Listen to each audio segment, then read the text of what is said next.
लमहराया जोरी पसारी हाय बबुआ हो लमहर बनैया तोहरा जी।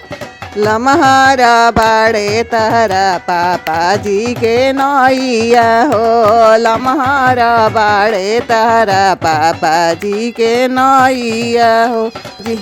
लमहर बाकुल खानदान लमहराया जोरी पसारी हाय दूल्हा हो लमहराया जोरी पसारी हाय दूल्हा।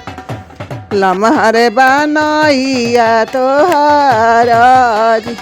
लमहरा बाड़े तहरा चाचा जी के नैया हो लमहरा बाड़े तहर भैया जी के नैया।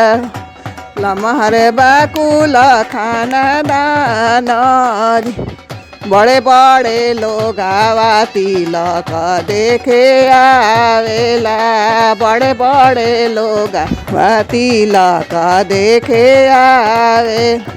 जुटल बा गौआ जवार जी जुटल बा गौआ जवार जी। लमहराया जोरी पसारी हाय बबुआ हो लमहर बनैया तोहरा जी।